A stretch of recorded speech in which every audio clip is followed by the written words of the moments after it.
ये है एक अर्थ स्क्रेपर। जमीन के अंदर 65 मंजिल गहरी एक इमारत।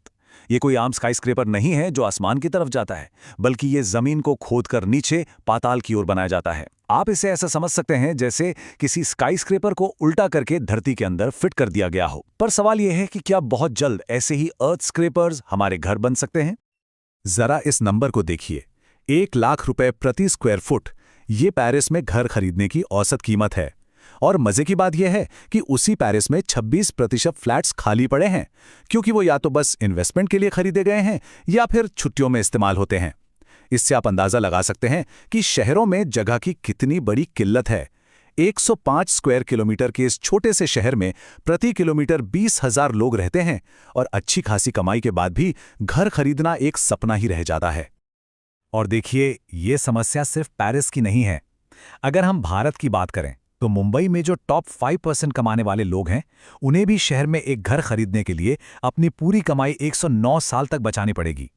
मतलब हालात कितने गंभीर हो चुके हैं, इसका अंदाजा लगाना भी मुश्किल है। तो चलिए इस पूरे मामले को जरा गहराई से समझते हैं। सबसे पहले हम इस ग्लोबल प्रॉब्लम पर नजर डालेंगे, फिर इसके एक बहुत ही अनोखे समाधान यानी अर्थ स्क्रैपर को जानेंगे, और फिर ये भी देखेंगे कि इसे बनाने में असल रुकावटें क्या हैं। तो सबसे पहले बात करते हैं ग्लोबल हाउसिंग इमरजेंसी की। जी हाँ, ये सिर्फ एक संकट नहीं है, बल्कि एक इमरजेंसी बन चुकी है। एक ऐसी हालत जो हमें कुछ नया और कुछ हटकर सोचने पर मजबूर कर रही है। यूनाइटेड नेशंस के आंकड़े तो सच में चौंकाने वाले हैं। दुनिया की 40% आबादी यानी लगभग 280 करोड़ लोग या तो बेघर हैं या बहुत ही खराब हालातों में जी रहे हैं। और अंदाजा ये है कि अगले 25 सालों में शहरों में 250 करोड़ लोग और आकर बस जाएंगे। जमीन तो उतनी गहनी है। तो सवाल ये है कि इतने लोगों के लिए जगह आएगी कहां से? और इसी सवाल का एक क्रांतिकारी जवाब मेक्सिको सिटी से आया।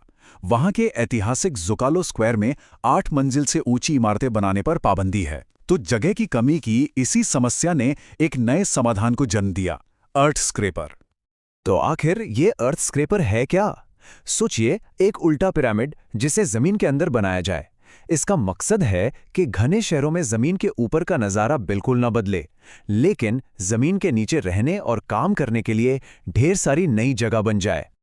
इस प्रोजेक्ट के क्रिएटर एस्टेबन सुआरेस की एक बात इस पूरे आइडिया को बयां कर देती है। उन्होंने कहा था, अगर हम ऊपर नहीं जा सकते तो हम नीचे जाएंगे। कितना सिंपल लेकिन कितना पावरफुल आइडिया है ना? अब जरा इस डिजाइन की खूबियां देखिए। ये 65 मंजिला होगा और 300 मीटर गहरा। बीच में एक बहुत बड़ा लाइट वेल होगा ताकि सूरज की रोशनी सबसे नीचे के फ्लोर तक पहुंच सके। ऊपर की जमीन पर कांच लगा होगा ताकि लोग उस जगह को पहले की तरह ही इस्तेमाल कर सकें।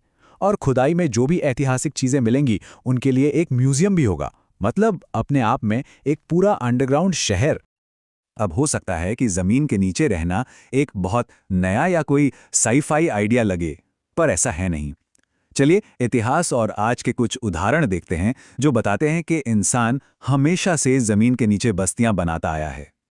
एक तरफ है तुर्की का डेरिनकुयू, 3200 ईयर्स ओल्ड अंडरग्राउंड 18 मंजिला शहर, जहां 20,000 लोग एक साथ रहते थे। और दूसरी तरफ है आज का मॉडर्न शहर हेलसिंकी, जहां 293 किलोमीटर लंबा अंडरग्राउंड नेटवर्क है, जिसमें स्विमिंग पूल से लेकर डेटा सेंटर और सड़कें तक बनी हुई हैं। ये बात साफ करती है कि अंडरग्राउंड कंस्ट्रक्शन मुमकिन भी है और कामयाब भी। तो अब सबसे बड़ा सवाल कि इतनी बड़ी चीज जमीन के नीचे आखिर बनेगी कैसे? चलिए इस विशाल स्ट्रक्चर की इंजीनियरिंग को थोड़ा आसान भाषा में समझते हैं। इसे बनाने का तरीका भी बड़ा दिलचस्प है, जिसे टॉप डाउन मेथड कहते हैं। सबसे पहले चारों ओर मोटी दीवारें बनाकर मिट्टी के दबाव को रोका जाएगा। फिर बीच में 300 मीटर गहरे बहुत मजबूत खंभे डाले जाएंगे। इसके बाद ऊपर से नीचे की ओर एक एक करके मंजिलें बनती जाएंगी और मिट्टी बाहर निकाली जाएगी। और आखिर में लिफ्ट, वेंटिलेशन और लॉबी जैसी सारी सुविधाएं लगाई जाएंगी।